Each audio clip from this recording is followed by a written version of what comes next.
जय श्री माता जी। ध्यान सत्र में आप सभी का स्वागत है। चित्त को सहस्त्रार पर रखते हुए हम बंधन लेंगे।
तीन महामंत्र एवं श्री गणेश मंत्र।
धीरे से चित्त को सहस्त्रार पर ले जाएंगे।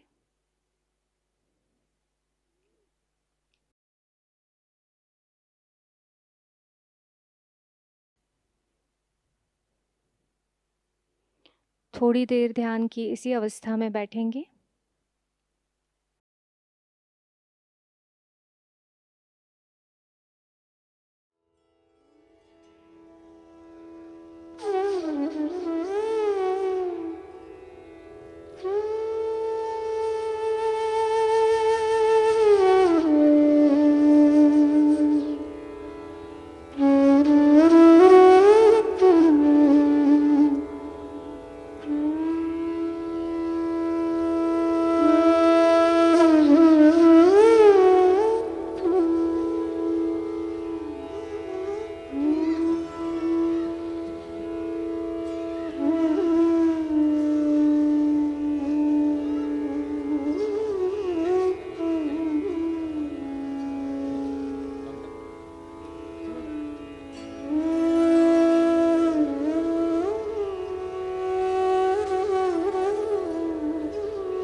ध्यान की इसी अवस्था में श्री माता जी की अमृतवाणी ग्रहण करेंगे। सर्व साधक लोगों को हमारा प्रणिपात।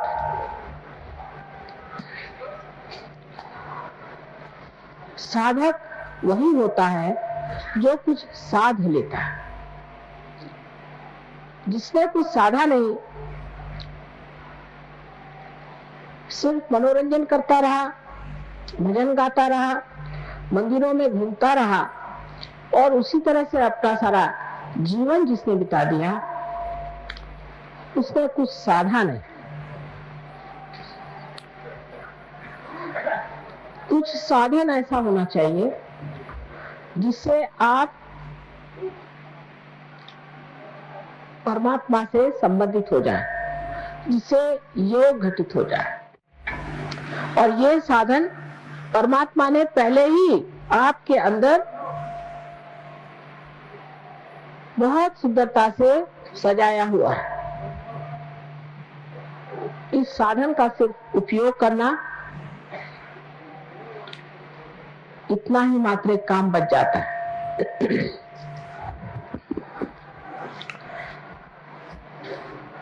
हमारे अंदर जो सूक्ष्म चक्र हैं,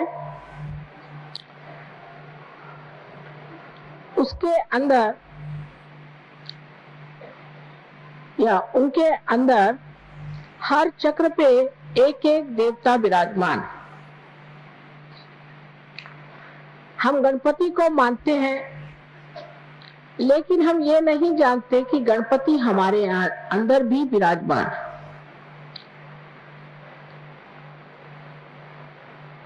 हम विष्णु को मानते हैं, लक्ष्मी विष्णु दोनों को ही मानते हैं, लेकिन ये नहीं जानते कि वे हमारे अंदर विराजमान हैं।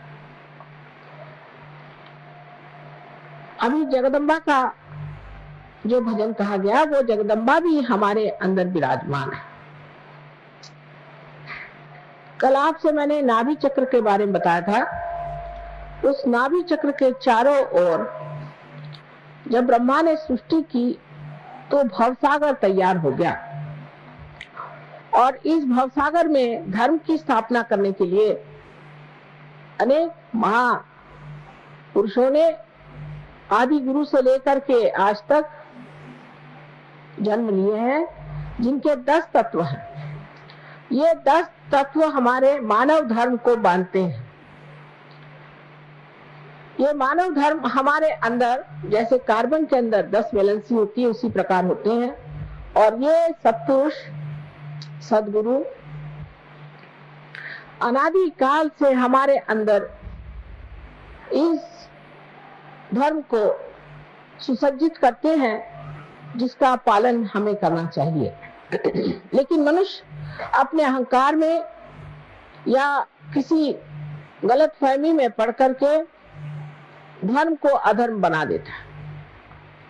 इसीलिए आज हमको धर्म में बहुत विकृति नजर आती है, और हम लोग ये सोचने लग जाते हैं कि धर्म नाम की कोई चीज नहीं और परमात्मा नाम की कोई चीज नहीं है। धर्म हमारे ही अंदर स्थित है। उसका अनेक प्रकार के से हम लोगों ने इन अवतरणों में परिचय पाया। जैसे श्री रामचंद्र जी ने शबरी के झूठे बेर खाए थे। श्री रामचंद्र जी सूर्यवंश के पुरुषोत्तम थे। एक शबरी जो कि बूढ़ा हो गई, उसने अपने दांत से कुरेच करके जो बेर तैयार किए थे उसको इतने प्रेम से खाया। इसमें बड़ा भारी धर्म निहित है, और वो धर्म ये है कि प्रेम परमात्मा को सबसे ज्यादा प्रिय है। जिस मनुष्य के हृदय में प्रेम नहीं है, वो मनुष्य परमात्मा के दरवाजे पर आ नहीं सकता। और जिसके हृदय में प्रेम है, उसके लिए परमात्मा सब कुछ भूलकर उनके गले लिपट जाते हैं। जैसे सुदामा जी अपने साथ चूड़े ले गए थे, किस प्रेम से उसे उन्होंने खाया। हम लोग अनेक तरह के व्यवहार करते हैं खाने के मामले में, लेकिन ये नहीं सोचते कि जिस आदमी ने प्रेम से हमें कुछ खाने को दिया, वो चाहे कोई भी हो, वो प्रेम का पुजारी जो है, यही परमात्मा स्वरूप है। तो धर्म का स्वरूप जो है वो है प्रेम। लेकिन आजकल धर्म में झगड़े। कोई कहेगा कि माँ का धर्म प्रेम है, तो ये झगड़े क्यों होते हैं? सारे संसार में जितने भी ये सदगुरु आए हैं, ये सब एक पेड़ पर आने वाले अलग अलग समय पर फूल हैं। वो एक ही जीवन के पेड़ पर आए थे और पनपे थे। लेकिन जब हम उन्हें तोड़कर ये हमारा और ये हमारा, उनके मरने के बाद जब जिंदा रहते तो उनको सताते हैं, और अगर सताते नहीं तो उनका जो सताना है उसे देखते हैं। सारे साधु संतों को हमने सताया, अगर सताया नहीं है तो कम से कम जिस वक्त तो इतने तकलीफ में थे, हमने किसी ने तब नहीं कहा कि भाई क्यों साधु संतों को सता रहे हो। किसी ने उनको एक गिलास पर पानी तक नहीं दिया।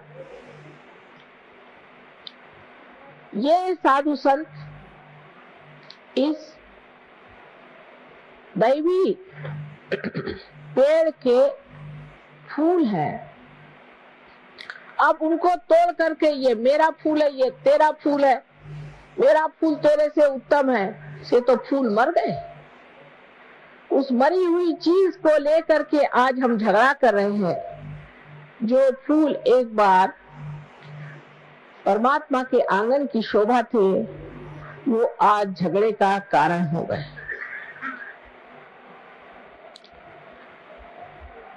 सो ये सारा धर्म जो है वो प्रेम का धर्म है। क्योंकि सारी शक्ति ही परमात्मा के प्रेम की है। अगर परमात्मा हम लोगों को प्यार न करते तो वो इस सृष्टि की रचना ही न करते। लेकिन हम अपने को प्यार नहीं करते, हम अपने को झुठलाते हैं, अपने को कैद करते हैं, अपने ऊपर अपने ही विचारों को बांध करके कि ये मैं करूंगा, ये मेरा है, ये मेरा विचार है और यही सत्य है, इस तरह की धारणा ले करके हम जब अपने ही को किसी कोठरी में बंद कर लेते हैं, तब दूसरे भी दूसरे कोठरी में बंद होकर के चिल्लाते रहते हैं। प्रेम में मनुष्य स्वतंत्र हो जाता है, स्व का तंत्र जान जाता है। इसलिए धर्म ये प्रेम है। अब किसी किसी जमाने में ऐसा समय आया कि जहां हिंसा को भी करना पड़ा। जैसे श्री कृष्ण ने युद्ध में अर्जुन से कहा कि ये तो सब पहले से मरे हुए हैं और तू इन सबको मार। उन्होंने कोई आजकल की अहिंसा नहीं सिखाई कि कीड़े मकोड़ों को बचा के रखो। क्या मैं कीड़े मकोड़ों को कुंडलिनी जागरण देने वाली हूँ जो कीड़े मकोड़े बचाते रहते हो? उन्होंने कहा इनको मार, तेरे जो गुरु हैं उनको भी तुम मार। उस वक्त देखिए धर्म को समझना चाहिए पूर्णतः। उस वक्त आपको कर्ण का किस्सा मालूम है कि कर्ण का पांव जब रथ में अटक गया और अर्जुन ने अपना गांडी उसके ऊपर उठाया, उसने कहा देखो मैं वीर हूं और तुम भी वीर हो, और एक वीर पर निशस्त्र आप हमला नहीं कर सकते। तब कृष्ण ने अपनी उंगली आगे करके कहा कि जिस वक्त द्रौपदी की लाज लूटी जा रही थी तब तुम्हारी वीरता कहाँ गई थी? मार इसे। अहिंसा नहीं सिखाई थी, दुष्टों की हिंसा ही सिखाई।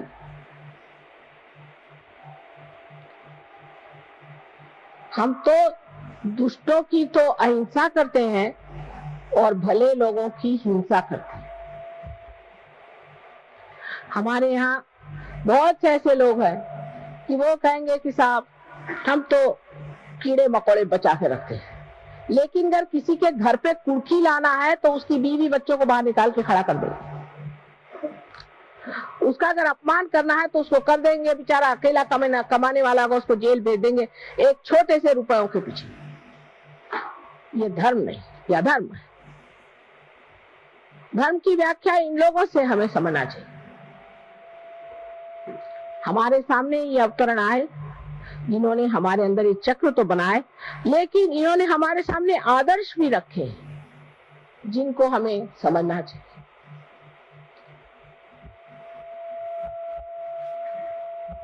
अब जो चक्र धर्म के बाद हमें जानना है वो है जगदम्बा का चक्र, जिसका अभी गायन हुआ था। जगदम्बा जो है वो इस हृदय चक्र में बीचों बीच बैठी हुई। ये हृदय चक्र 12 पंखुड़ियों से बना हुआ। जब बच्चा 12 साल तक का होता है तब तक जगदम्बा, क्योंकि उसका नाम भ्रमरम्बा भी, आप जानते हैं कि वो भ्रमर बनाती है। इन भ्रमरों को अपनी जो सीने पर हड्डी है उसमें बनाती है। इसे अंग्रेजी में एंटीबॉडीज कहते हैं। ये 12 साल तक वो बना के तैयार कर देती है, और जब कभी किसी बच्चे पर कोई आक्रमण आता है तो ये भ्रमर उससे लड़ाई करते हैं, झगड़ते हैं। 12 साल बाद ये भ्रमर सारे शरीर में फैल जाते हैं। लेकिन जैसे कि हमारे ऑल इंडिया रेडियो है, उसी प्रकार ये जो हड्डी है, इस हड्डी से ही उनको आदेश जाते हैं कि अब यहाँ लड़ो, अब ऐसे हमला करो, कुछ जरूरत है और इधर से लोग भेजो। ये हमारे अंदर होने वाले सारे आक्रमणों से लड़ते रहते हैं और कभी कभी हताहत भी हो जाते हैं। ये चक्र विशेषकर औरतों का ज्यादा पकड़ा जाता है, क्योंकि उनका विश्वास ये नहीं होता कि हमारी माँ जगदम्बा सर्वशक्तिमान, सबका पालन करने वाली, सबका तारण करने वाली जगदम्बा हमारी माँ है। पति ने जरा सा डांट दिया या कहीं कुछ चीज डर की बता दी तो औरतें डर के बैठ गई। जिस देश में पद्मिनी जैसी वीरांगना हो गई, उन वीरांगनाओं का आपके सामने स्वयं आदर्श है, वो तो जीवित आदर्श है इतिहास में। लेकिन आजकल की औरत जो है बड़ी डरपोक है और उसे आदमी भी जरूरत से ज्यादा दबाते हैं और उसकी परवाह नहीं करते। उस वक्त उसका ये चक्र पकड़ जाता है और उससे ब्रेस्ट कैंसर की बीमारियां ज्यादातर होती हैं। ये चक्र आदमी में भी पकड़ जाता है। जब पकड़ जाता है तो वो डरपोक हो जाता है, बहुत डरता है और छोटी छोटी बात में उसे डर लगता है, झिझक लगती है, हाथ उसके थरथराते हैं, पैर उसके थरथराते हैं, किसी भी काम में पड़ता है तो डरते रहता है। जगदम्बा ये शक्ति है। ये देखिए उस जगह बैठी हुई है जहां पर कि भवसागर में से लोग भक्तगण ऊपर आना चाहते हैं तो देवी उनकी रक्षा भी करते हैं और उनको मदद करके ऊपर खींच लेती है। आप जानते हैं कि देवी ने अनेक बार इस संसार में जन्म लिया। आपके राजस्थली में भी उन्होंने सती रानी बनकर थोड़ी सी देर के लिए चमक दिखाई और यहाँ के राजा लोग सभी शक्ति के पुजारी हैं। ये सब होते हुए भी एक तरह की भीरुता, डर मनुष्य में बैठा हुआ। सत्य को डर नहीं होना चाहिए। जो आदमी सत्य पे खड़ा होता है वो किसी से डरता नहीं। सारे संसार के सामने सम्मुख होकर के वो जो सत्य बात है उसे कहता है। 1970 में मैंने मुंबई में एक बहुत बड़े जहांगीर कावस्जी हॉल में जितने भी राक्षसों ने जन्म लिया है उनका सबका नाम और उनका पहले का नाम सब बताया। किसी ने न मुझ पर केस करी और ना ही कोई मेरे ऊपर आफत लाए। एक साहब ने कहा माँ आपको गोली से उड़ा देंगे। मैंने लाओ तो सही, कौन गोली मारने वाला है, मैं देखती तो हूँ। थर थर थर थर कांप उठेंगे। ये माँ की शक्ति होते हुए भी हम लोग इस कदर कायर और डरपोक हो गए। इसकी वजह ये भी है कि वीरता को हमने जाना नहीं, शूरता को हमने समझा नहीं और सत्य का हमने मान नहीं रखा। असत्य पे चलने वाले लोग डरपोक होते हैं। माँ सत्यवान लोगों की ही पूजा करती है और उन्हीं को संवारती है और उन्हीं की रक्षा करती है। तो ये विश्वास रखना चाहिए कि हमारे ही अंदर श्री जगदम्बा का जब स्थान है उसे हम जागरूक कर लेंगे। अनेक बीमारियां इस चक्र की खराबी से होते हैं।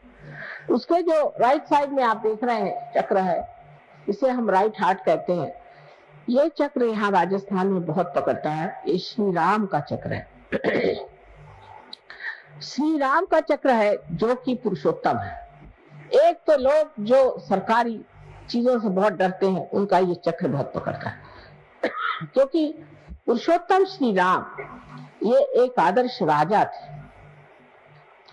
और उनको जो लोग मानते हैं उनको किसी भी गवर्नमेंट से डरने की क्या जरूरत है। जब उनका साम्राज्य बैठा हुआ है तो गवर्नमेंट से डरने की कौन सी जरूरत है। वो मर्यादा पुरुषोत्तम थे। उसी तरह से अगर आप अपनी मर्यादाएं में रहें तो कोई भी गवर्नमेंट आप पे आंच नहीं ला सकती और वो आपको पूरे तरह से रक्षित रहने के लिए समर्थ है। इस चक्र को पकड़ने से मनुष्य को आस्मा की बीमारी हो जाती है। अब ये चक्र है पिता का, क्योंकि श्री रामचंद्र जी हमारे पिता स्वरूप है। ये पिता का है। अगर किसी पिता का अपने बच्चे से बिगाड़ हो गया या किसी बच्चे का अपने पिता से बिगाड़ हो गया या किसी तरह से पिता का जो स्थान है वो रिक्त हो जाए, जैसे कि बचपन में ही पिता की मृत्यु हो जाए या पिता की तरफ से कोई तरह भी तकलीफ हो या पिता बच्चे को उच्छृंखल बना रहा है, उसको बुरे रास्ते पर डाल रहा है, तब ये चक्र पकड़ता है। उससे आपके अंदर अस्थमा की बीमारी हो जाती है। ये बीमारी ठीक हो सकती है, लेकिन इसका ये मतलब नहीं कि आप सब अस्थमा वालों को मेरे पास लाइए। इसका मतलब है कि कुंडलिनी को जागरण करके पहले ये चक्र ठीक करें। जैसे कुंडलिनी जब उठती है तो किसी किसी की इतनी सुंदर कुंडलिनी होती है कि एक क्षण में उठकर जम जाती है और उसके बाद उनको कोई बीमारी ही नहीं आती। एक तो ये हुए। उसके बाद दूसरे ऐसे लोग होते हैं कि जिनकी कुंडलिनी उठती तो है पर बार बार गिर जाती है। ऐसे लोगों को कुंडलिनी बार बार उठा करके जगाना चाहिए कि यह कुंडलिनी की जो शक्ति है, यही आपका इंजेक्शन, यही आपकी दवा, यही आपका धन्वंतरी, यही आपके डॉक्टर, यही सब कुछ। अगर ये शक्ति आपके अंदर बहेगी नहीं तो हमारे हाथ कैसे चलेंगे। और तीसरे लोग हैं जिनकी की कुंडली जमी बैठी है, वो उठती ही नहीं। ऐसे लोगों को ठीक करना कठिन जाता है। श्रद्धावान लोग जो होते हैं, जो कहते हैं हाँ थोड़ा सा हमारा फर्क आ गया, ठीक हो रहा है, उन पे कुंडली नहीं चलती। बहुत से लोग हैं, हमने बहुतों को ठीक किया, बीमारियां ठीक करी, लेकिन हमने देखा ये कि उनमें से बहुत कम लोग सहयोग में उतरते हैं। आपको सोचना चाहिए कि परमात्मा जो है वो भी समझदार है और ऐसे दीप क्यों जलाए जो प्रकाश न दे। ऐसे दीप को जला के फायदा क्या, समय बर्बाद करके, कि जो सिर्फ अपनी तंदुरुस्ती ठीक करने आते हैं। ऐसे बहुत से पहलवान भी हैं जो मेरे पास आते हैं कि माँ हमें शांति दो। क्या तंदुरुस्ती ठीक होने से सब कुछ हो जाएगा? फिर एक चक्र ठीक होगा, फिर दूसरा खराब होगा। आज एक बीमारी होगी, फिर कल दूसरी होगी। रात दिन मैं क्या यही करती रहूं? एक तो पूर्व पुण्याई भी चाहिए और नम्रता भी चाहिए। बहुत से लोग ऐसा भी सोचते हैं कि जब वो सहज योग में आते हैं तो हमारे ऊपर वो उपकार करे जा रहे हैं। ये नहीं समझते कि हमारा ये अहोभाग्य कि आज हम आए, हमारी कुंडली जागृत हुई और हमने इसे प्राप्त किया। जब मनुष्य ये समझ लेता है तभी परमात्मा उसे स्वीकार करते हैं, न कि अहंकारी मनुष्य को कि हाँ भाई हम तो खास करके इसीलिए आए, जैसे कि आप हमारे ऊपर उपकार करें। उपकार परमात्मा का हमारे ऊपर है, उनके ऋणी होना चाहिए, उनको धन्यवाद देना चाहिए कि प्रभु हमें ये समय दिया कि हम इस चीज में आए, अब हम तुम्हारे दरवाजे आए। सिर्फ बीमारी ठीक करने वाले जो आते हैं उसमें हमारा चित्त जाता ही नहीं। हाँ, यह है कि जैसे ही कुंडलिनी का जागरण हो जाता है और जब कुंडलिनी उठ जाती है तो जो जो बीमारियां जैसे कल मैंने आपको बताई और जो ऊपरी बीमारियां हैं ये सब ठीक हो जाती। लेकिन वो कुंडलिनी को जमाना पड़ता है, थोड़ा अभ्यास करना पड़ता है। और ये भी बात सही, जैसे मिसेस पर्दल ने कहा, बात सही है कि इनको अंजाना का ट्रबल था, 10 मिनट में ठीक हो गए, लेकिन ये जीव और है। इनके सारे खानदान को मैं जानती हूँ, उसमें से ये एक जीव अलग, उसे मैं क्या करूं? कोई फल है जल्दी पक जाता है और कोई पकता ही नहीं और कोई सड़ा ही होता है। इसलिए कुंडलिनी का जागरण करके उसे कहाँ रोकना चाहिए, किस तरह से उठाना चाहिए, कौन सी चक्र में दोष है, क्या चीज करनी चाहिए, ये थोड़ा सा समझ लेना चाहिए। और जब कोई आपको कोई बताता है उसी प्रकार आप करें, समझदारी से। अब उससे ऊपर जो चक्र है जिसे कि हम कंठ में श्री कृष्ण का चक्र, इस जगह श्री कृष्ण जो गोप गोपियों के साथ खेला करते थे वो बराबर बीचों बीच। अब तो आजकल ऐसे भी बुद्धिमान निकल गए कि वो कहते हैं कि जिन्होंने गीता बताई वो कृष्ण अलग और जो कृष्ण जो गोप थे वो अलग, और पता नहीं कितने उनके और तरीके बनाएंगे। ये जो कंठ है, इस कंठ में 16, क्योंकि उनकी 16 कला आप जानते हैं, 16 पंखुड़ियां हैं। इसे विशुद्धि चक्र कहते हैं, मैंने एकदम विशुद्ध, क्योंकि योगेश्वर है। योगेश्वर को कुछ चिपकता नहीं है, तो आप उनकी कहानियां जानते हैं कि वो साक्षात योगेश्वर है, उनको कुछ चिपकता नहीं, बिल्कुल विशुद्ध आत्मा। और जब विशुद्ध पे आप आ जाते हैं तो सारी चीज नाटक जैसे दिखाई देती है और आप साक्षी होकर उसे देखते हैं। कोई चीज आपको चिपकती नहीं, आप साक्षी होकर के देखते हैं कि ये तो ड्रामा चल रहा है। क्योंकि आप जिस पानी में या भवसागर में फंसे हुए अपने लहरों से डर रहे थे, उससे उठ करके आप नाव में बैठ गए, आप लहरें देख रहे हैं। ये साक्षी स्वरूपत्व आप में अंदर आ जाता है। जैसे ही साक्षी स्वरूपत्व आ जाता है तो आप सारी सृष्टि को एक साक्षी होकर के देखते हैं और आप पर किसी चीज का असर नहीं आता। दूसरी बात यह है कि जो प्रश्न है आपके, उसका हल इससे बाहर निकलने पे ही होता है। जब तक आप उसमें उलझे हुए हैं, आपके प्रश्न कभी ठीक हो नहीं। उससे जब आप बाहर निकल आते हैं, तभी आप इस प्रश्न को ठीक कर सकते हैं। तो यहाँ पर बसा हुआ जो श्री कृष्ण का कंठ का स्थान है, इसमें भी दो हिस्से हैं। एक को जैसे लेफ्ट का है और एक राइट। लेफ्ट में श्री विष्णु माया का स्थान है। श्री विष्णु माया के बारे में आप जानते हैं कि जो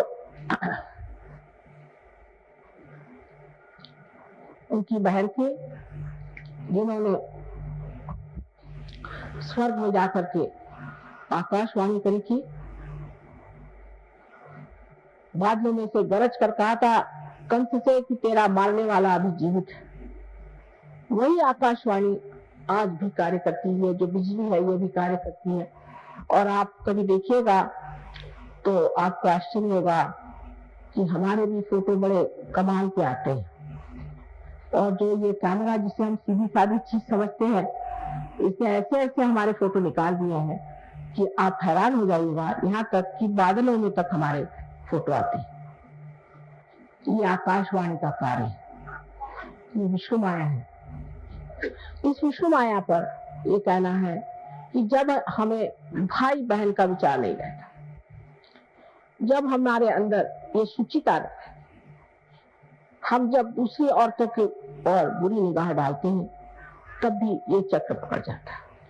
या किसी कारणवश सोचते हैं कि हम पापी हैं, हम दुष्ट हैं, और इस तरह की बेकार के अपने बारे में न्यून कल्पना कर लेते हैं, तब भी ये चक्र पकड़ता है।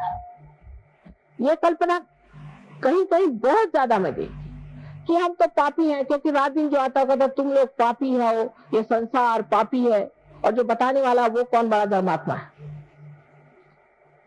ये सब बातें सुन सुन के मनुष्य अपने को इतना नीचा गिरा लेता है कि उसकी ये लेफ्ट सिद्धि पकड़ती है, और इसके पकड़ जाने से अगर हृदय में भी पकड़ आ जाए तो अनजाना जैसी बड़ी घातक बीमारियां हो जाती है। रात दिन कभी पत्नी, कभी पति, कभी घर, कभी समाज, किसी भी औरत में यह हमेशा बढ़ते रहता है कि तुम बड़ी खराब। उस वक्त ये चक्र पकड़ जाता है और इससे अनेक बीमारियां हो जाती, पर सबसे घातक बीमारी इसकी अनजाना की है। दूसरी जो राइट साइड है, उसमें हम जिसे महाराष्ट्र में विट्ठल कहते हैं, और जिसे आप कहिए कि द्वारिका में बसे हुए श्री कृष्ण जहाँ राज्य कर रहे थे, उनका स्थान। तो जब गोप गोपी बन के यहाँ रहते थे, तब उनका बीचों बीच स्थान है, और जब वो राज कर रहे थे द्वारिका में, तो उनका राइट, और जब लेफ्ट में आप देखते हैं तो उनकी जो शक्ति स्त्री है, वो उनकी बहन है। बीचों बीच में श्री कृष्ण की राधा, और इन्हें उनकी रुक्मिणी, उनकी पत्नी जो थी, वो उनकी शक्ति थी। ऐसे ही मैंने आपसे कल बताया कि 5 शक्तियां वो और 16,000 और शक्तियां सारी श्री कृष्ण की यहाँ विट्ठल के स्थान पे है। लेकिन इसमें भी इतने दोष आ गए कि विट्ठल की मूर्ति पंढरपुर में उनका साक्षात हुआ, जैसे आपके गोविंद महाराज की यहाँ मूर्ति आई है स्वयंभू। उसके बाद लोगों ने वहां पे अपना धंधा शुरू कर दिया, और एक एक महीना मुंह में तंबाकू डाल के विट्ठल विट्ठल विट्ठल करते हुए पैदल जाते थे। अब तंबाकू जो है ये कृष्ण के विरोध में, उनको बिल्कुल तंबाकू नहीं पसंद। जो लोग तंबाकू खाते हैं उनका ये चक्र खराब हो जाता है, या जो तंबाकू पीते हैं उनका ये चक्र खराब हो जाता है, और इसीलिए उनको कैंसर की बीमारी होती है। इसका इलाज है आप अजवाइन की बुनी मुंह में लें, अजवाइन का पत्ता जला करके और उसकी बीड़ी फूके, श्री कृष्ण उससे खुश रहते हैं। दूसरा इसका इलाज है कि आप मक्खन को दूध में या पानी में, गर्म पानी में डाल के उसे पिए, उनको मक्खन बहुत पसंद है। नाक में आप घी डालें, घी और थोड़ा सा कपूर, क्योंकि कर्पूर वगैरह आप जानते हैं तो आप कपूर के बड़े शौकीन हैं, सो कपूर थोड़ा सा डाल करके वो नाक में छोड़े, कपूर माथे पे लगाएं। जो कुछ श्री कृष्ण को पसंद है वो सारा करने से वो प्रसन्न हो जाते हैं और आपका विशुद्धि चक्र ठीक हो सकता है, आपका कैंसर ठीक हो सकता है, आपकी सारी तकलीफें ठीक हो सकती है। जब आप सबका गला पकड़ जाता है तो मेरा भी गला पकड़ जाता है, क्योंकि इतनी मेहनत पड़ जाती है इसको ठीक करते करते,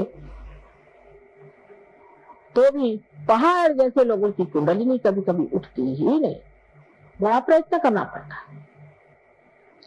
खासकर विशुद्धि चक्र पे ये 3 ऐसे पेंच बैठे हुए हैं। उसमें से ये कि जो लेफ्ट विशुद्धि है, अगर मंत्र वगैरह किसी गलत गुरु से लिए हैं और बक रहे हैं उसको सुबह से शाम तक, तो वो मंत्र भी पकड़ जाते। इन सब चीजों के लिए उसका इलाज सहयोग में हरेक का मंत्र रूप भी है, आसन रूप भी है, और भी कुछ उसके साथ में थोड़ा बहुत जैसे पानी, जल या चीनी, इस तरह की चीजें दे करके किया जा सकता है। अब आज्ञा चक्र हमारा बीच में, ये महाविष्णु का स्थान, इसका वर्णन हमारे यहाँ बहुत सुंदर देवी महात्म्य में मार्कंडेय स्वामी ने करके रखा है, लेकिन कौन पढ़ता है आजकल देवी महात्म्य, किसको पूछते हैं। ये महाविष्णु का स्थान है और यहाँ जो 2 स्थान है उसमें इस तरफ बुद्ध और इस तरफ महावीर जी। अब बुद्ध के लोगों ने भी बुद्ध का हाल खराब कर दिया। उन्होंने कहा था कि आप भगवान की बात ही मत करो, पहले ईश्वर की बात मत करो, कोई मूर्ति की भी बात मत करो, क्योंकि जब तक आत्म साक्षात्कार नहीं होता है तब तक लोग न जाने किस किस चीज को पूजेंगे। कोई भी पत्थर देखा उसको पूजने लग जाएंगे। ये क्या जानेंगे कि कौन सी स्वयंभू मूर्ति कौन सी नहीं। तो पहले आत्म साक्षात्कार, आत्म साक्षात्कार, आत्म साक्षात्कार, इसी को पहले जाना। इससे लोग उनको कहते हैं वो अनिश्वरवाद थे। ये बात नहीं थी, वो बहुत प्रैक्टिकल आदमी थे। शुरू में हम भी यही कहते थे कि बाबा पहले आत्म साक्षात्कार लो फिर बात करें। लेकिन जैसे कल आपने एक महाशय जी को देखा कि ध्यान करते हमें आत्म साक्षात्कार नहीं चाहिए, तो आप तशरीफ क्यों ले आए यहाँ तो सिर्फ आत्म साक्षात्कार का काम है और कुछ। यही बुद्ध ने कहा था कि आप पहले आत्म साक्षात्कार कीजिए। पर जब उन्होंने कह दिया कि किसी चीज की पूजा मत करो, कुछ न करो, आत्म साक्षात्कार को प्राप्त हो, तो इन लोगों ने तरह तरह के उसके ढोंग निकाले और उस ढोंग पे चल पड़े। महावीर जी के लिए क्या कहने, वो तो साक्षात भैरवनाथ जी, बहुत बड़ी चीज। एक बार जंगल में ध्यान करते करते जब लौटे तो उनका आधा वस्त्र कुंज में फंस गया। अब बुरा मत मानिएगा, लेकिन जिस बात का मुझे बहुत ही बुरा लगता है, क्योंकि वो भी हमारे बेटे हैं, तो उनका जब वस्त्र आधा फट गया और वो आ रहे थे, कहते हैं कि कृष्ण ने ही उनकी परीक्षा ली कि भाई तू तो अवलिया है, तू तो अवधूत, तुझे क्या जरूरत, मेरे पास तो एक भी कपड़ा नहीं, मैं नंगा खड़ा हूं, मेरे लिए तेरा कपड़ा दे दे। तो उन्हें एक क्षण भर के लिए उसको कपड़ा दे दिया। वो तो राजप्रसाद में रहने वाले राजकुमार थे, एक क्षण भर के लिए वो छुपा कर चले गए और अपना कपड़ा पहन लिया। आज देखिए कि उनके क्या क्या तमाशे लोगों ने बना के रखे हैं। एक माँ के हृदय से पूछिए, क्या इस तरह से उनके तमाशे बनाने चाहिए? सारी दुनिया भर में उनको इस तरह से घुमाते हैं और रास्ते पर भी इस तरह से घूमते हैं बेशर्म जैसे लोग। ये क्या, उन्होंने महावीर जी ने ये कहा था, अरे महावीर जी हो जाओ फिर देखा जाएगा। इस तरह की अनेक चीजें लोगों ने की है, जिससे कि मेरा हृदय एकदम कभी कभी लगता है कि इन लोगों के पाप कभी धुलेंगे ही नहीं, जिन्होंने इतनी बड़ी बड़ी महान विभूतियों का इस तरह से अपमान खुले आम पत्थरों पे किया, सीमेंट पे किया, हर जगह कर रहे हैं। उनको कैसे परमात्मा माफ कर सकता है?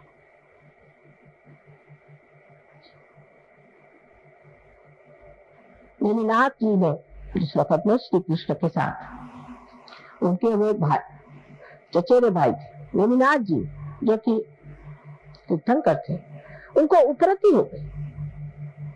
उनके शादी में बहुत सारे जानवर आए मारने के लिए और परिंदे आए उनको देखकर उपरती होगी, ऐसे सबको हो सकती है। तो उन्होंने ये बात कह दी कि भाई मैं ये हिंसा नहीं करूंगा।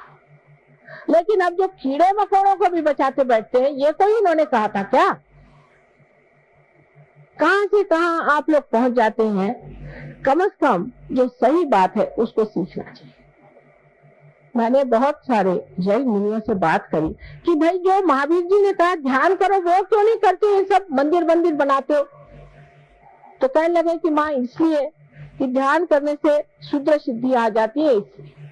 मैंने कहा देखो भाई, शुद्र सिद्धि आती है तुम्हारे अंदर, ठीक बात है, लेकिन अब हम तुमको सहयोग से असली ध्यान लगाएंगे। आप पहले ध्यान करो। अब बहुत से जैन लोग सहयोग को समझ रहे हैं कि महावीर जी का जो कहना है वही माता जी का है, और जो बुद्ध ने कहा वही काम माता जी, जो सच्चा दरबार कहते वो ये। और बेकार की चीजों में अपना पैसा, अपना सारा चित्त बर्बाद कर देना ठीक है। अब तीसरे यहाँ ईसा मसीह, ये ईसा मसीह का खून हम लोग पहनते हैं, समझ। अब ईसाइयों का तो और गधापंथी क्या बताओ आपसे, माँ गधे लोग हैं, इनसे तो बात ही नहीं कोई कर सकता। इनसे बढ़ के तो कट्टर लोग कोई है ही नहीं। हम लोग सोचते हैं कि मुसलमान कट्टर है, कम से कम वो दिखाई देते हैं, ये तो छिपे हुए कट्टर लोग हैं और महा गधे हैं। इन्होंने कभी ईसा को समझा नहीं। ईसा ने, क्योंकि उनका स्थान बराबर आंखों के बीच में जो ऑप्टिक चाइज्मा उसमें है, तो उन्होंने एक वाक्य कहा था, दाउ शैल्ट नॉट हैव एडल्ट्रस आईज। तुम्हारी आंख इतनी अबोध होनी चाहिए, उसके अंदर कोई सी भी लालसा नहीं होनी चाहिए। बताइए, ऐसा आपको आज तक कोई ईसाई मिला है जिसके आंख में लालसा ना हो? जिस बात को उन्होंने खास ठोस तरीके से कहा, वही चीज उनमें नहीं। वो तो सभी में एक ही हाल है। जबकि हमसे भी बताया गया कि हम सब में आत्मा स्थित है, तो हम लोगों ने जाति बना ली जन्म के अनुसार। जन्म के अनुसार जाति हो ही नहीं सकती, और व्यास जी लिख ही नहीं सकते। व्यास जी किसके लड़के थे, जिसको मालूम है सो जानते हैं क्या? मत्स्यगंधा के लड़के थे ना, एक मच्छियारी के लड़के थे, शादी भी नहीं हुई। वो व्यास जी क्या ऐसी बात लिखेंगे? लेकिन ये बना दिया कि जन्म से आप ब्राह्मण है, ब्राह्मण होना पड़ता है। यही बात मैंने आपसे बताई। अब आप समझ लीजिए कि धर्म के मामले में अपनी कल्पनाएं जो गलत है उसको सही करना पड़ेगा। अगर वो नहीं सही करी, वो अगर हमारी कल्पनाएं हमने नहीं करी और वो हम सीधे नहीं हुए, तो हम धर्म को प्राप्त नहीं हो सकते हैं। जैसे कृष्ण ने कहा कि मारो इसको, ऐसी चीज है।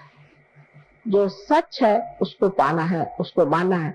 इससे हमारे अंदर के जो दूषित धर्म है सब निकल जाएंगे, और जो सच्चा धर्म वो खड़ा होकर के सारे विश्व में एक धर्म हो जाए, क्योंकि सब ने एक ही बात कही है। अब रही बात कि उसके 3 चक्रों के बारे में मैंने बताया आपसे, 3 जो यहाँ पर है कि बुद्ध, महावीर और ईसा मसीह, ये 3 आए और इनका जीवन तपस्या से रहा। अब वेद में भी 7 हमारी स्थिति बताई। भू माने पृथ्वी, पृथ्वी से बना हुआ श्री गणेश। भूर्व अंतरिक्ष बना हुआ ब्रह्मदेव, ब्रह्मदेव ने अंतरिक्ष बनाया। उसका वो सिर जो तत्व है वो कहते हैं भूर्भुवः स्वाहा। स्वाहा नाभि चक्र पे होता है, जहां हम सब चीज को खा जाते हैं, जहां अग्नि खा जाती है। ये लक्ष्मी नारायण जी का स्थान है। भूर्भुवः स्वाहा बना, ये माँ का स्थान, जगदम्बा का। जना, जना इसलिए कि श्री कृष्ण ने जन जागरण का विचार किया। जन में उतरे, और इतना ही नहीं, विराट। श्री कृष्ण स्वयं साक्षात विराट है। सारे जन के अंग प्रत्यंग उनके अंदर है, इसलिए वो जन। और तप, इन तीनों ने तप किए हैं। और अब संस्कार पे सत्य है जो आदि शक्ति आपको देती है। इस प्रकार जो उसमें तत्व लिखा गया है वही विशद रूप से भक्ति मार्ग में लोगों ने देवी देवताओं की तरफ से वर्णन किया।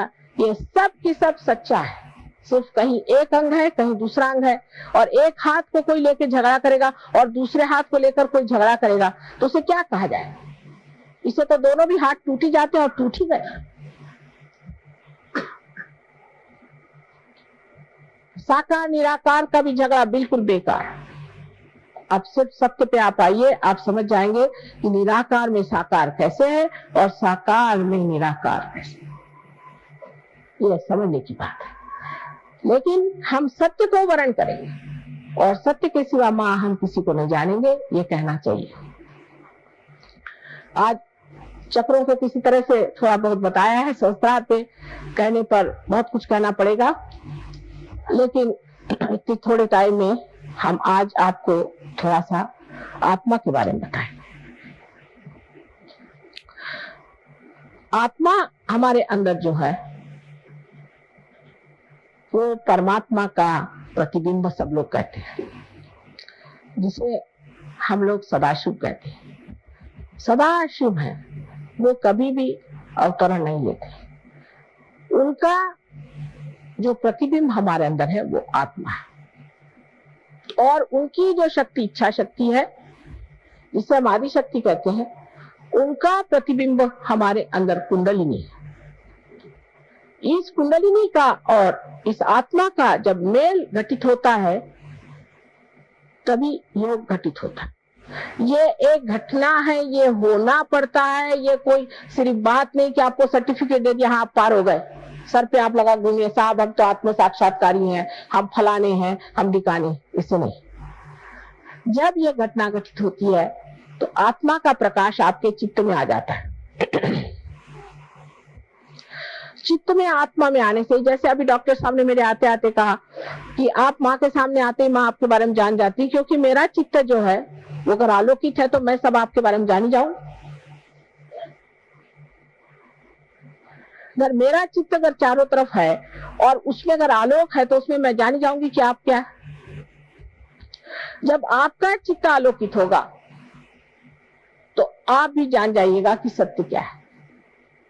जैसे एक आदमी बहुत बढ़िया प्रवचन देते हैं, बहुत अच्छा भाषण देते हैं और काफी नाटक भी कर सकते हैं, और लोग सब उनके ऊपर बिल्कुल क्या गुरु महाराज। पता हुआ कि जेल से अभी छूट के आए 10 महीने पहले।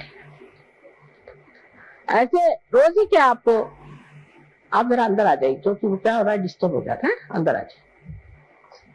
बच्चों को भी कहे इधर से आ जाओ, झांकने की जरूरत नहीं। तो इस तरह के रोज के अनुभव आते हैं कि आज एक बाबा जी आए, कल दूसरे बाबा जी आए, वो इतना रुपया लेके चले गए, वो आए, वो इतना हमारे साथ धन धाने ले गए। सारे आजकल तो जैसे कुछ पता नहीं इनकी कहीं से, जैसे कि बरसात में मेंढक बोलते हैं, इसी तरह से बाबा जी लोग आजकल सब जगह बोला करते हैं। आज भी हमने देखे कि इनके बाबा जी, उनके बाबा जी, जिस गांव में जाती नए नए बाबा जी सुनाई देते। तो आत्मा से ही आप जान सकेंगे कि ये आदमी सच्चा है या झूठा है, क्योंकि ये संपूर्ण तत्व है, एब्सोल्यूट जिसको है। उसमें दो चीज नहीं, वो केवल है, उसमें दो चीज नहीं है। जैसे कोई आदमी है, उसको हमने देखा, ऊपर से हम कहे न कहे, लेकिन हम जान गए कि क्या है, जो जान गए सो ही सही है। आप कहेंगे कि साहब ये कैसे, क्योंकि जो जानने वाला है वो आत्मा है, वो केवल ज्ञान जानता है, केवल ज्ञान, वो अज्ञान नहीं जानता। और केवल ज्ञान में वो बराबर बता देगा कि ये चीज ऐसी है, माने वो सत्य स्वरूप है, एकदम आपके सामने साक्षात हो जाएगा। शुरुआत में तो आपको जरूर है कि अपनी उंगलियां हाथ पे देखना पड़ेगा कि चक्र कहाँ पकड़ रहे हैं, कौन सा इनका चक्र पकड़ रहा है, इनको कौन सी तकलीफ है, ये वो देखना पड़ेगा। बाद में ये करते करते अभ्यास से आप इतने माहिर हो जाएंगे कि देखते से आप बता देंगे। अब बहुत से लोग आते हैं, भाई तुम्हारा कोई गुरु नहीं, मेरा कोई गुरु नहीं। अरे भाई दिखाई दे रहा तुम्हारे पेट में कुमला रहा है, लेकिन बोले नहीं मेरा कोई गुरु नहीं है। बता दो नाम तो जल्दी ठीक हो जाएगा, वो बताएंगे नहीं गुरु का नाम। अरे मेरा भी समय बर्बाद करो, अपना भी बर्बाद करो, इतना बड़ा हमें काम करने का सारे विश्व का है। छोटी छोटी चीज में लोग अटक जाते, क्यों नहीं उससे छुटकारा पाते। इस तरह से जब आप अपने सत्य को जानते हैं तो आश्चर्य होता है, आपके अंदर आप देखते हैं कि मेरे अंदर भी ये कैसा दोष आ गया, ये कहां से आ गया। जैसे आज एक लड़की से हम बात कर रहे थे कि भाई तुम्हारे लिवर की शिकायत है और तुम इतनी छोटी लड़की, बहुत जो आदमी सोचता है उसको लिवर की शिकायत हो जाती, क्या तुम तला हुआ खाना बहुत खाती? नहीं, मुझे अच्छा ही नहीं लगता। तो मैं पैदा हुई तभी से मुझे। क्या तुम्हारी माँ शराब पीती थी? नहीं, शराब नहीं। बाप मेरे शराब पीते थे। तो मैंने देखा यह है कि शराबी बाप का बच्चा जो होता है उसका लिवर बचपन से ही खराब होता है। तो आप पहले ही वरदान बच्चे को दे देते, उसका लिवर पहले ही बचपन से ही खराब होता है, पैदा होता है तभी से उसको जॉन्डिस हो जाएगा। अगर बाप शराबी है तो, अगर बाप का लिवर खराब है तो, माँ का लिवर खराब है तो बच्चे का भी लिवर खराब हो जाएगा।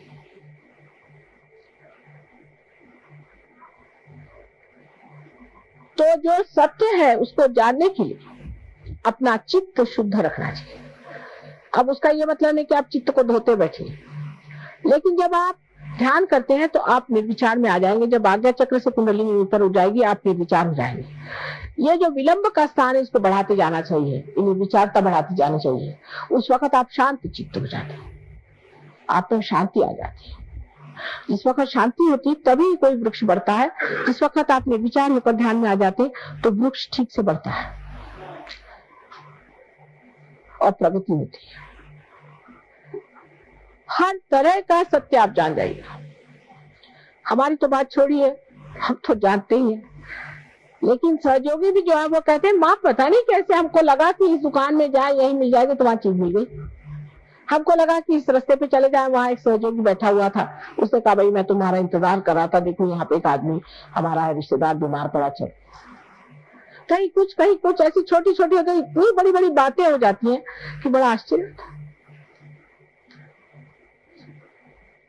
और सत्य को आप तत्व पे जानते हैं कि तत्व कहाँ खराब है। जैसे कि पेड़ है, पेड़ को अगर आपको तो उसका पत्ता खराब हो गया है तो आप पत्ते को नहीं ठीक कर सकते, आपको उसके जड़ में उतरना चाहिए, उसके तत्व में उतरना चाहिए और तब पेड़ ठीक हो जाता है। इसी प्रकार तो पहले तो आपको ये ज्ञात हो जाता है, विद हो जाता है, आपके उंगलियों पर विद हो जाता है, आप वेद को जान लेते हैं कि ये सत्य क्या है।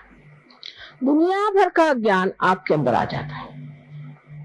अभी हम महाराष्ट्र में गए थे, बैलगाड़ी में जाना पड़ता है कि तो बैलगाड़ी वाला आदमी उससे बातचीत शुरू करी तो हमने कहा तो कबीर बैठा गाड़ी चला रहा था। अरे हमने कहा सब में तुम्हें जाना कैसे?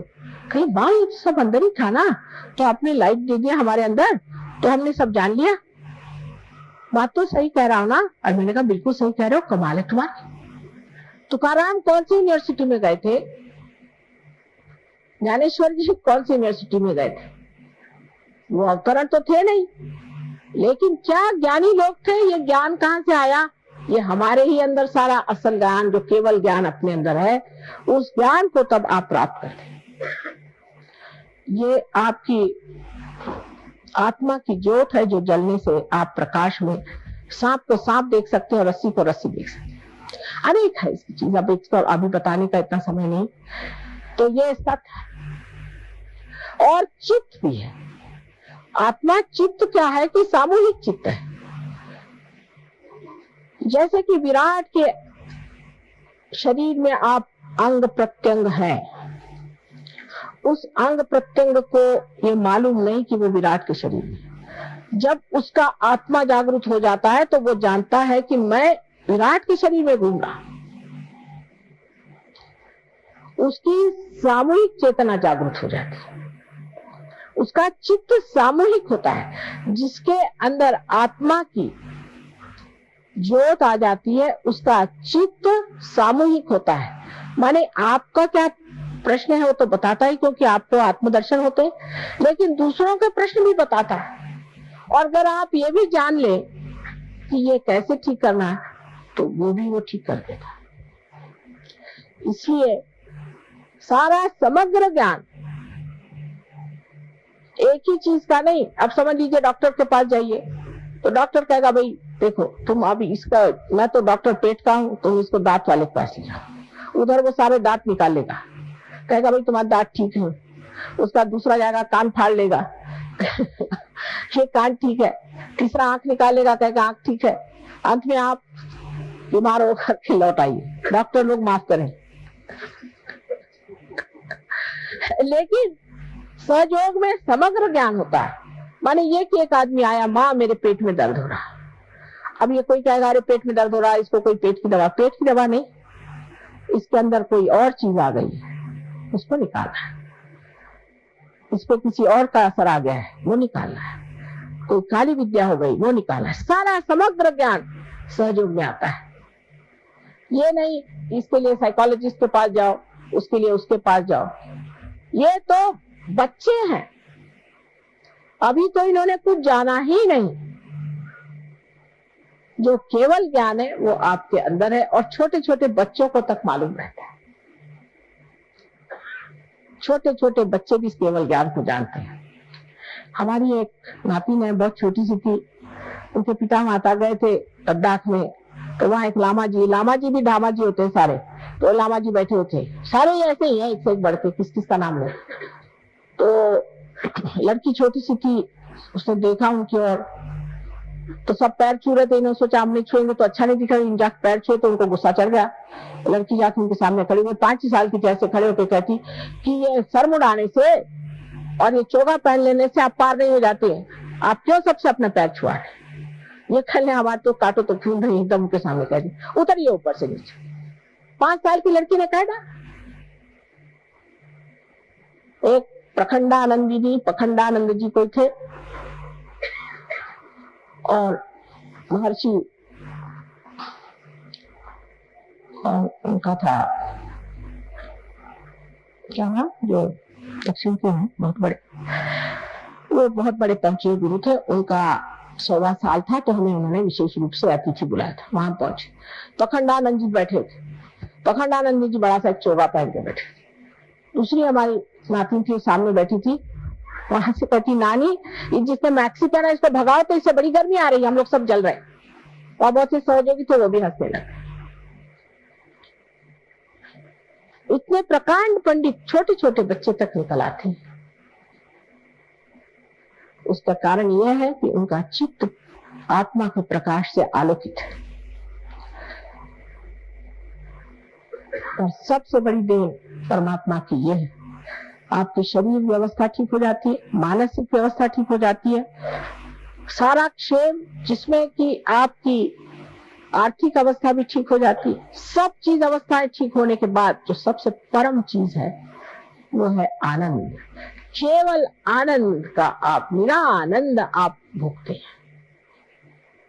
आनंद में सुख और दुख नहीं होता, आनंद एक केवल होता है। उसका अनुभव आपको आत्मज्ञान के बगैर आ नहीं सकता।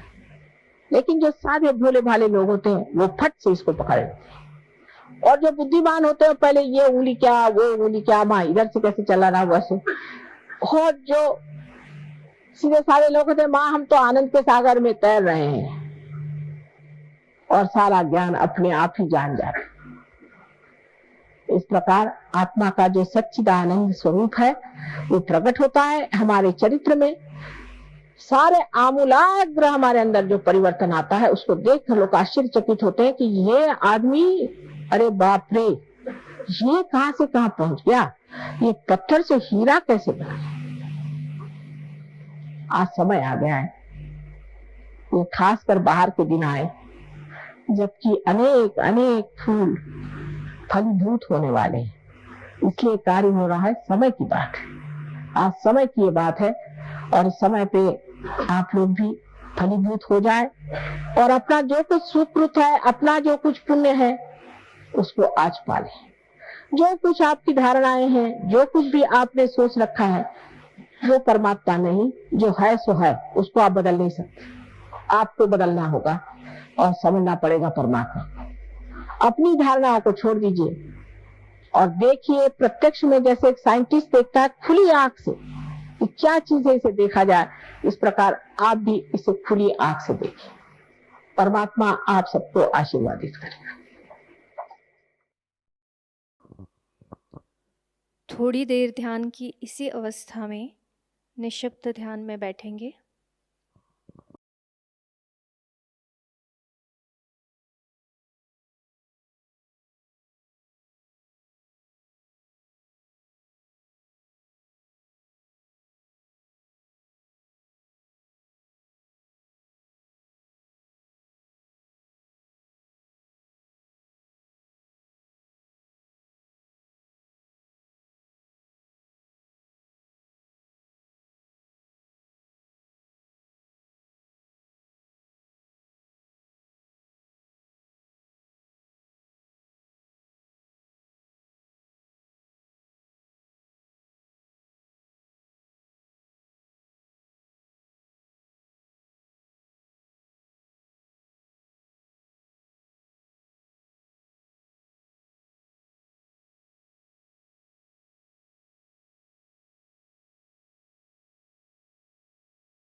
जय श्री माता जी।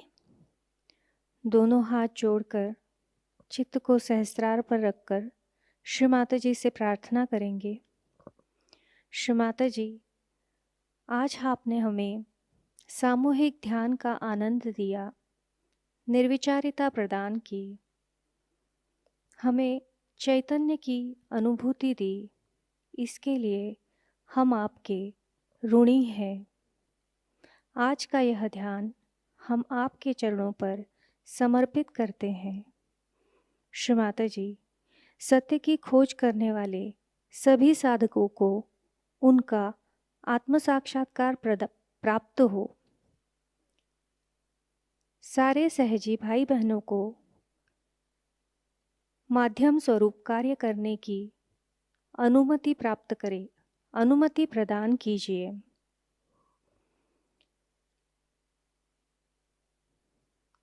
श्री माता जी, अमृतवाणी में दिया हुआ ज्ञान हमें हमारे जीवन में हर क्षण आचरण में लाने के आशीर्वाद हमें प्रदान कीजिए।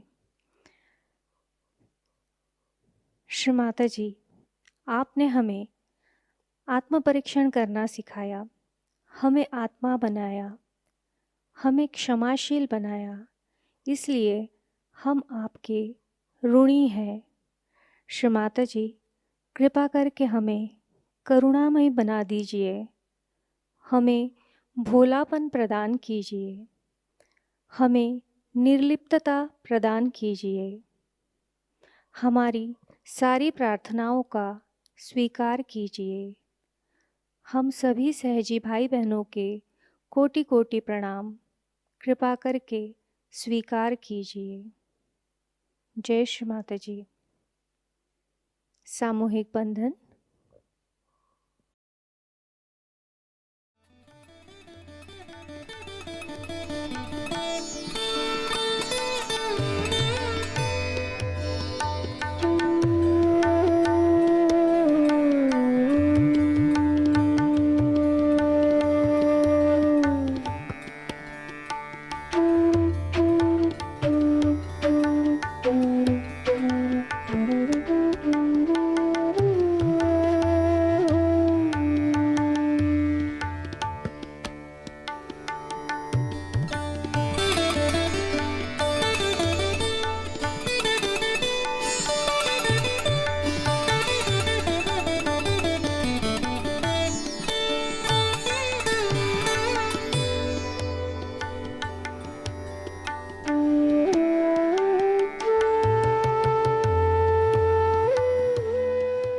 जय श्री माता जी।